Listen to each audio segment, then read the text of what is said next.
Hi everyone. So today we're going to be talking about real numbers and number operations. And anytime we're talking about real numbers, the symbol that we use that indicates real numbers in math is like this double R. Um, that's the typewritten one, and if I'm writing it, what I normally do is I draw an R and I put a line right through it, and that indicates that we're talking about real numbers. And within real numbers, there are several different subsets of numbers, and we're going to talk about those, and you can kind of take notes on them. The natural numbers, I like to say, are the ones that you learn naturally when you were a little kid. It's the numbers that you use to start counting. So I'm going to say that probably the first number that you learned was the number 1. So natural numbers are those exactly that. They start at the number 1 and they work their way up. But they're whole numbers, meaning that there's no fractions or decimals, and that's why we call them the natural numbers, the ones that you first started learning. You can also refer to them as the counting numbers. Okay? All right, then we move on to whole numbers. Well, what happened was, you learned how to count 1, 2, 3, 4, and then at some point you had to figure out when your mom said you couldn't have any more cookies, she said you couldn't have any. That brought into the world this number that we had to consider, which was 0, when you have nothing. So the whole numbers start at 1, 2, they start at 0 and they work their way up. Again, they are positive, they are whole, so there's no decimals. Keep that in mind. All right. And then when we had negative dollars in our bank account, we had to start thinking about negative numbers. And so that's where integers come in. So integers are positive and negative whole numbers. So we're still dealing with that whole idea. No decimals, no fractions. So integers look like this. -2, -1, 0, 1, 2. And we're going to be using the term integer all year long. Okay, so then what about the fractions and the decimals that we love so much? That's when we can talk about rational numbers. Rational numbers are any number that can be written as a fraction.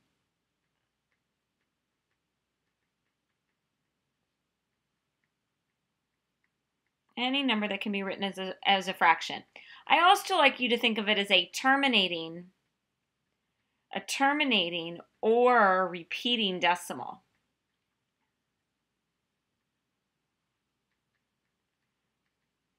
Okay, so rational number, 4. It's rational. I can write that as a fraction, 4 over 1, or many other different ways. -3. It's rational. It's a number I can write as a fraction. 2/3. 2/3 can be written as a fraction. It's also 0.6 repeating. Again, a repeating decimal is a rational number. 1.9. 1.9 is a terminating decimal, so it is a rational number, okay? All right, so then we've got irrational. And these are the ones that we have to be really careful of. Rational numbers are non-terminating, non-repeating decimals. So non-terminating, non-repeating decimals. You know some of the, you're familiar with some of the irrational numbers. Pi. Pi is a non-terminating, non-repeating decimal, but there's tons of other ones. There's an unlimited number of irrational numbers. √2, √5, √6. So any number that's not a perfect square, that it doesn't simplify under the root. But a non-terminating, non-repeating number is an irrational number. Okay? All right, so here's a quick look at what that looks like. So this is the real number system.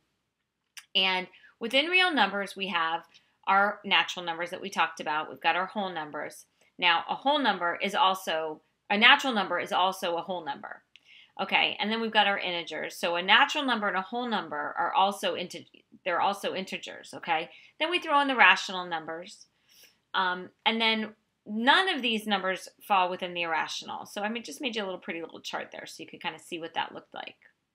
All right, so let's label the numbers below. So I look at the first one, 28 over 7. Well, 28 over 7 is a fraction, so that tells me that it's a rational number. So I'm going to say it's rational. Oops, I'm in blue, so I have to change to black. It's a rational number. But it's also an integer because it's the number 4, right? So it's an integer. It's also a whole number because it's the number 4. so it's whole. And then it's also natural, okay? All right, the square root of 14. Well, because the square root of 14 cannot simplify, it's not a perfect square like the square root of 25, that makes it an irrational number. I'm going to write it as IRR. All right, root 9, square root of 9. No, I'm sorry, with the negative in front of it. So, well, we know that that means that it's really negative 3, and negative 3 is a rational number. It is an integer. It is a whole number, and it is a natural number. Okay? And I think you're getting the idea. 3. 3 is all of those as well. But what about, I don't know, 1/2? Well, 1/2 is not a natural number or a whole number, okay? Or an integer, for that matter. But it is a rational number. Okay? All right. So what do we have to learn next? We have to learn to make sure we understand where things lie on a number line, okay? So in order for me to think about a number line, we always want to think about where 0 is on the number line, right in the center. All right, so I've got negative 4 over 3. So negative 4 over 3 is negative 1 1/3. So here's 1. So it's about right here, right? So I'm going to put negative 4 over 3. All right, and then I've got this 2.6. So I'm going to get that one on there. So 2.6 repeating. So 2.6 repeating is actually 2 2/3. So there's 1, there's 2, there's 3, and it's right about here. So 2.6 repeating. But I've got this root 2 that I've got to deal with. So how do I figure out where root 2 is if I don't have my calculator handy? Well, what I like to do is think about all the roots that I do know. I know that root 1 is 1, and I also know that root 4 is the number 2. So root 2 is somewhere between 1 and 2, and it's actually closer to 1. So I'm going to guesstimate that it's somewhere right about here, and I'm going to put my root 2. Maybe about 1.3, 1.4. So anytime you want to do that with a square root, that's how you do it. Just compare it to the ones that you already know. All right, moving on. How do we order real numbers? Okay, how do we order real numbers? Well, typically I'll ask you to tell me which one's bigger, which one's smaller by using greater than or less than. In this case, I ask you, how do square root of 17 and 3.8, how do they compare to each other? All right, so let's just use that method we just talked about. The square root of 17, we've got to come up with somewhat of an estimate for it. So I'm going to use the square root of 16. The square root of 16 is the number 4, and the square root of 17 comes right after it. And the square root of 25 is all the way over here, and it's the number 5. So I know that this number, square root of 17, is pretty darn close to 4. So I'm going to estimate it at about 4.1. Well, now I know that that number is actually larger than 3.8. So if I wanted to compare them, root 17 is greater than 3.8. One of the things I learned when I was like in the first grade, and it stuck with me, is that my teacher used to think of this. She said, think of the greater than and less than symbols as an arrow, and you always point to the smaller number. Point to the smaller number. So that's kind of pointing to the smaller number. All right, you guys are doing great today. All right, what else do we have to work on? We have to look at our properties, those properties of addition and multiplication for real numbers that we talk about all the time. Now, I think from Algebra 1, you may not remember what the closure property is, but the closure property basically says that if a plus b is a real number, well, that doesn't really help me very much, does it? Well, what I like to think about with closure is that if I take the number 3, let me change to block. If I take the number 3 and I add to it the number 7, and they are both odd numbers, if they give me an even number, which they do, so odd plus odd gives me even, well then we would say that this was open. These numbers were open, meaning they're not closed, because they're not giving me the same type of number that I started with, okay? Whereas under multiplication, if we do 3 times 7, we have odd and odd. That gives me 21, which is also odd. So this we would say is closed. Okay? All right, the commutative property. The commutative property under addition says that a plus b equals b plus a, meaning I can flip it around. And the same thing with multiplication. ab equals ba. 2 times 5 is the same as 5 times 2. But when I think about it, the way I like to remember it is that I'm commuting. Commutative, think of it as commute. And to commute, you go back and forth. And so back and forth to work, back and forth to school. And you can write them with addition and subtraction. You can write real numbers backwards and forwards, and it's still going to work. Okay, the associative property. The associative property basically allows me to move parentheses around, and it will yield the same answer. But the associative property, again, these only work under addition or multiplication. So a plus b in parentheses plus c is the same thing as a plus parentheses b plus c. So we move parentheses around really just to help us make the multiplication a little bit easier. So we're going to associate the numbers, so we're going to actually move parentheses around. Okay. All right, the identity. When you talk about your identity, you're really talking about yourself. And so with addition, how do we get ourself? Well, a plus 0, I'm going to be left with myself. How's that going to work with multiplication? Multiplication, it would be a times 1.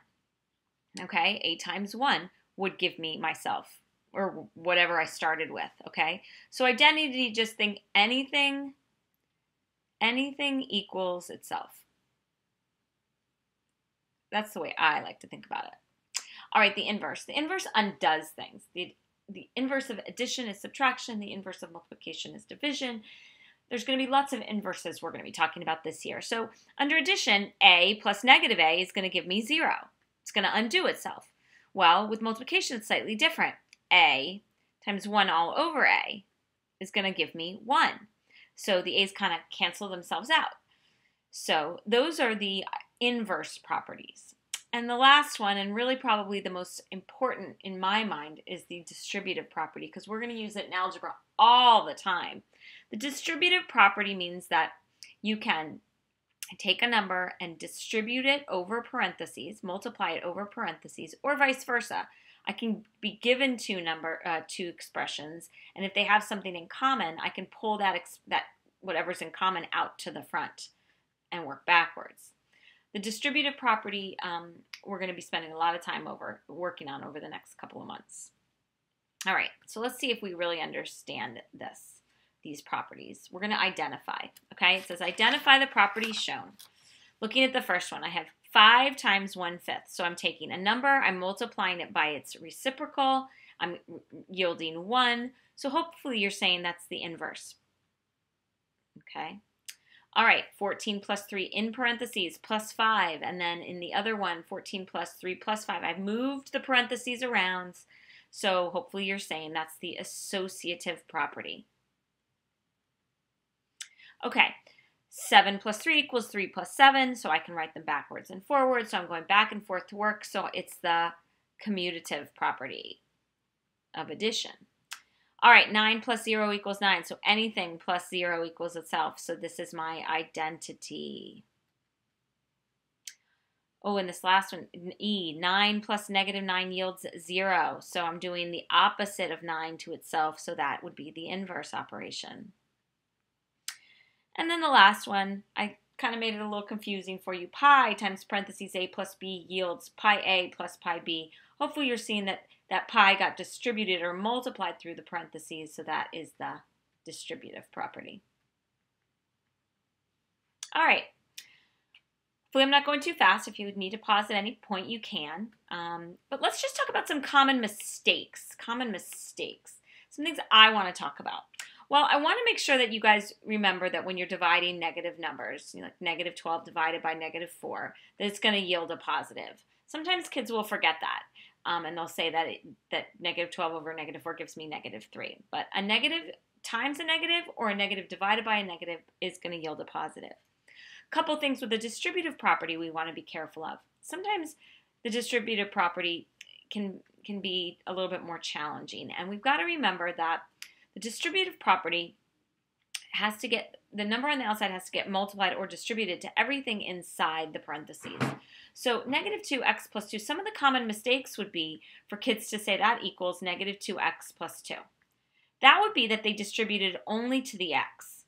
Or they also would say negative 2x plus 4. Well, they distributed the 2 to the 2, but they forgot that that 2 was negative, and a negative times a positive actually gives me a negative.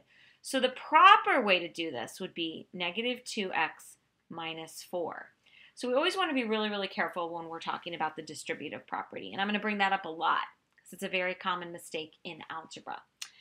So hopefully this video wasn't too long for you. You've got all your notes, and tomorrow we are going to practice everything you've learned. See you tomorrow, gang. Bye.